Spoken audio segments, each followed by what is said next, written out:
ഇന്ന് വൈകുന്നേരത്തെ ഉള്ളിൽ ഏകദേശം ഒരു ക്ലാരിറ്റി ഇതിൽ ഉണ്ടാക്കിയിരിക്കുന്നത്. എനിക്ക് ലാൻഡിൽ സെർച്ച് ചെയ്യാൻ വേണ്ടി ഞാൻ ഒരു കാര്യം ആവശ്യപ്പെടുകയാണ്. നിങ്ങൾ തന്നെ പറയാണ്, ഇതിപ്പോൾ ലാൻഡിൽ മണ്ണ് നീക്കിയുള്ള ലാൻഡെന്ന് കരഭാഗം ഉദ്ദേശിക്കുന്ന പുഴയുടെ കിടക്കുന്ന മണ്ണ് അത് കരഭാഗം തന്നെയാണ്. ഞാൻ വന്നപ്പോൾ പറഞ്ഞ ലാൻഡിലാണ് കൂടുതൽ ചാൻസ് ഉള്ളതെന്ന്. അത് പൂർണ്ണമായിട്ടും പരിശോധന നടന്നിട്ടില്ല. ഇപ്പുറത്തെ വശം 80% മണ്ണ് മാത്രമേ നീക്കിയിട്ടുള്ളത്. ആർക്ക് വേണേൽ കയറി നോക്കാം. ഇപ്പം സംശയം ഉണ്ടെങ്കിൽ റവന്യൂ മിനിസ്റ്ററെ ഞാൻ ആരും കുറ്റപ്പെടുത്താണെന്നില്ല. സംശയം ഉള്ളത് കയറി നോക്കാം. വേണമെങ്കിൽ കയറിയിട്ട് വീഡിയോ ഇപ്പോൾ അയച്ചു തരാം. ഇപ്പോൾ പെർമിഷൻ വീട് തന്നിട്ടുണ്ട് കയറി കാണാം. എനിക്ക് വേണ്ടത് ഇനി വെച്ചാൽ ഹൈ ഡ്രില്ലിംഗ്, ബോർവെല്ലിങ്ങിൻ്റെ അല്ലെങ്കിൽ ഉത്തരാഖണ്ഡ് വെർട്ടിക്കൽ ആണെങ്കിൽ ഒരു സാധനമുണ്ട്. ഈ ഡ്രില്ലിംഗ് ചെയ്യുമ്പോഴത്തെ എത്ര പാറ തുറന്നാലും മെറ്റൽ കണ്ടന്റ് ഉണ്ടെങ്കിൽ അതിൽ തട്ടും. നല്ല ഓപ്പറേഷൻ തീർച്ചയായിട്ടും. ഇത് ഉറങ്ങാതെ ഇതൊക്കെ നമ്മൾ ഈ ഉറക്കം കാര്യങ്ങളൊന്നും ഇല്ല. കുറ്റപ്പെടുത്താം, ആർക്കാണ് കുറ്റപ്പെടുത്താം, ഒന്നും ചെയ്യാം. ഞങ്ങൾ സിവിലിയനാണ്. ഫോഴ്സ് ഒന്നും ചെയ്ത് കണ്ടല്ലോ, ആരും കുറ്റപ്പെടുത്തുമല്ല. ഇത് മാത്രം ഉണ്ടെന്നത് എന്തെങ്കിലും മൂവ്മെന്റ് ഉണ്ടാക്കിയിട്ടുണ്ട്. കൃത്യമായ ദിശയിൽ തന്നെ പോകുന്നത്. എന്തുകൊണ്ട് 1-ാം ദിവസം മുതൽ 7-ാം ദിവസം വരെ 8-ാം ദിവസം എന്തോ നേവി ഒരു പാട്ട് പോലും എടുക്കുന്നില്ല, ഇതിന് എടുക്കുന്നില്ല. ഈ മണ്ണിൽ തന്നെ ഉണ്ടാകാൻ ചാൻസ് ഒരു 90% എബോ കൂടുതലാണ്. കാര്യം പറ, എനിക്ക് ആ ഡ്രില്ലിംഗ് മെഷീൻ ആവശ്യമാണ്. ഞാൻ പറഞ്ഞ ഒരു സാധനം വിട്ടു തന്നിട്ടില്ല. റഡാർ എന്ന് പറഞ്ഞാൽ അമ്പലപ്പറമ്പിൽ കളിപ്പാട്ടം കൊണ്ടുവന്നൊരു കാര്യമില്ല. നിങ്ങൾ കാണുന്നതാണത്. ഇവര് ഐഡന്റിഫൈ സാധനം ഈ റോക്ക് അവിടെ ഡ്രില്ല് ചെയ്ത് എല്ലാം അടി വരെ മാന്തിയിട്ടുണ്ട്. ഈ മാർക്ക് ചെയ്ത സാധനം നമ്മളെല്ലാം മാർക്ക് ചെയ്ത് അവർ മാർക്ക് ചെയ്താണ്. ആ വീഡിയോ കയ്യിലുണ്ട്. മാർക്ക് ചെയ്ത് ആരൊക്കെയാന്ന് വീഡിയോ കയ്യിലുണ്ട്. എനിക്ക് അതിൻ്റെ ഇറങ്ങി മൊത്തം പരിശോധിക്കാനേ പറ്റത്തുള്ളൂ. ഞാൻ ഒരു മാനുവൽ ചെയ്യുന്ന ആളാണ്. ഈ ഞാൻ പറഞ്ഞ ലാൻഡ് ഭാഗം കരഭാഗത്ത് കാണാൻ വളരെ ചാൻസ് കൂടുതലാണ്. കാരണം എന്തുകൊണ്ട് പോയി ഇത് മാറിയില്ലെന്ന് പറഞ്ഞു കഴിഞ്ഞാൽ മൊബൈൽ റിംഗ് ചെയ്ത് സയന്റിഫിക് ആയിട്ട് കിട്ടിയിട്ടില്ല. വേറെ ബന്ധുക്കളുടെ അടിസ്ഥാനത്തിൽ പറയുന്നത് 2 പ്രാവശ്യം മൊബൈൽ റിംഗ് ചെയ്തിട്ടുണ്ട്. അത് പറയുന്നുണ്ട്, അന്നുതൊട്ടാ പറയുന്നുണ്ട്. പിന്നെയുള്ള കാര്യം വെച്ചാൽ ഇത്രയും വലിയ ഒരു ഹെവി ട്രക്ക് വെള്ളത്തിൽ പോയിട്ടുണ്ടെങ്കിൽ സുഖമായിട്ടത് സോണാറിലെ പറ്റടി എന്തെങ്കിലും അടിയിൽ കിട്ടാവുന്നേ ഉള്ളൂ. അല്ലെങ്കിൽ ഈ കടൽ ഭാഗത്ത് നിന്ന് ഇപ്പം മത്സ്യത്തൊഴിലാളികളോ എത്തുമ്പോൾ സുഖമായിട്ട് കിട്ടും. ഇതിനേക്കാൾ ബോഡിയാണ് മത്സ്യത്തൊഴിലാളി എടുക്കുന്നത്. അപ്പോൾ ഇത്രയും വലിയൊരു സാധനം പോയിട്ടുണ്ടെങ്കിൽ തീർച്ചയായിട്ടും ഞാൻ പറഞ്ഞ ലോജിക്ക് നിങ്ങൾ മനസ്സിലാക്കണം. മനസ്സിലായില്ലേ? ഒരു ഇതാണ് നമ്മൾ അത്രയധികം പാടുപെടുന്നുണ്ട്. നിങ്ങൾ കാണുന്നുണ്ട്, രാവിലെ എണീച്ച് പോകുന്ന മഴ കൊള്ളുന്നുണ്ട്. പരിമിതി അറിയാമല്ലോ, വെള്ളം പോലും കുടിക്കാതെ നിൽക്കുന്നത്. ഓരോ ബക്കറ്റ് കോരുമ്പോഴത്തേക്കും എന്തെങ്കിലും മറ്റുള്ള ഭാഗം ഉണ്ടോ എന്നാൽ NDRF ആർമി നിൽക്കാൻ കൂടുതൽ അതിൻ്റെ അടുത്ത് നിൽക്കുന്നത് ഞാൻ കൃഷ്ണദാസും വേറെ NDRFിൻ്റെ ഓഫീസിലുള്ള വേറെ ആളും കൂടെയാണ് നിൽക്കുന്നത്.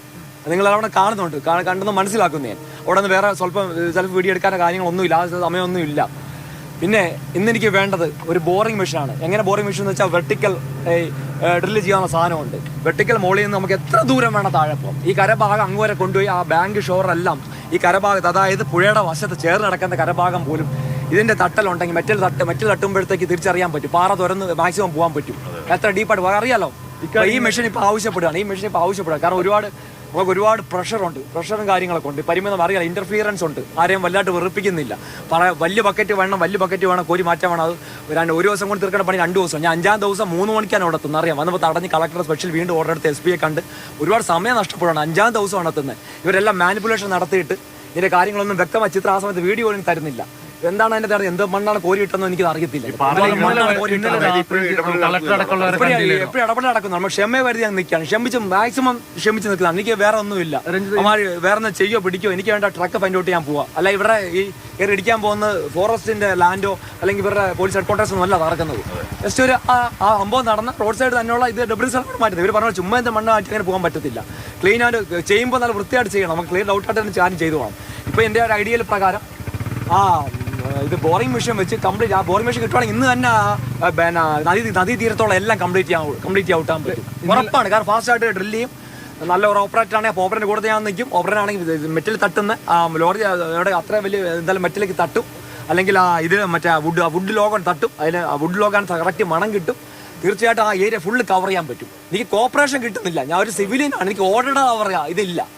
NDRF കമാൻഡർ അല്ല, ആർമി കമാൻഡർ അല്ല. ഇന്നലെ രാത്രി പരിമിതി എന്നാൽ മാക്സിമം ഞാൻ വർക്കൗട്ട് ചെയ്യുകയാണ്. ഞാനത് കുറ്റപ്പെടുന്ന കുറെ കുറ്റപ്പെടുന്ന ഈ മലയാളികളായിട്ടുള്ള അവർക്ക് നിൽക്കുന്ന പോലെ നിൽക്കാൻ പറ്റും തോന്നുന്നു. ആഷ്മിച്ചാണ് തോന്നുന്നുണ്ട് അവിടെ നിൽക്കുന്നത്. ഈ കുറ്റപ്പെടുന്ന പലരും കാരണം കുറ്റപ്പെടുന്നത് ഇവിടെ മരിക്കുകയാണ്, തൊണ്ട ഇടറി നിൽക്കുകയാണ്. ഇവിടെ ചെയ്യുന്ന പനാഫ്ര ജയിലിന്റെ അർജുന്റെ കുടുംബത്തെ അറിയാം. അവരുടെ ബ്രദേഴ്സ് ഉണ്ട്. നമ്മൾ അവർ ഡയറക്റ്റായി കണ്ടുകൊണ്ടിരിക്കുകയാണ്.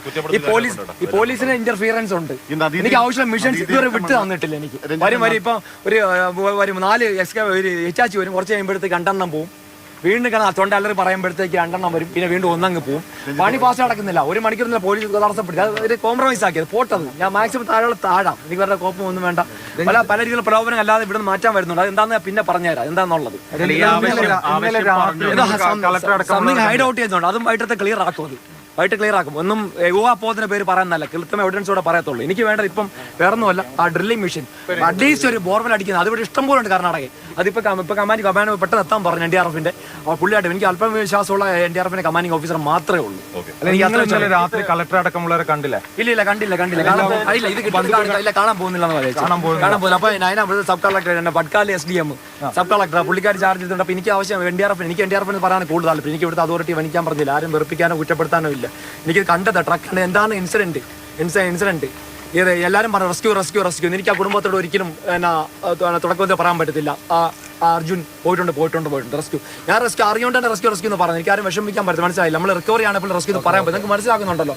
അപ്പോൾ സ്ത്രീകളാണ് കേൾക്കാൻ പെട്ടെന്ന് ഇതാവും 7 ദിവസം കഴിയുന്നത്. എനിക്ക് ആ ട്രക്ക് ഫൈൻഡ് ഔട്ട് ചെയ്യാൻ മാത്രം അർജുനെന്ന് സംഭവിച്ച് കറക്റ്റ് അറിയാൻ പറ്റത്തുള്ളൂ. എന്താണ് ഹൈഡ് ഔട്ട് ചെയ്യുന്നത്, എന്തിനാണ് നമ്മളിങ്ങനെ ഈ പോലീസ് അധികാരി നമ്മളെ അവരുടെ ഒരു വെള്ളം പോലും കുടിക്കുന്ന, അവർ അക്കോമഡേഷൻ എടുക്കുന്ന, അവർ ഫുഡ് പോലും എടുക്കുന്നില്ല. നമ്മൾ സന്നദ്ധ പ്രവർത്തകർ ഇങ്ങനെ ഒരു അവർക്കൊരു ശല്യം ചെയ്യുന്നില്ല.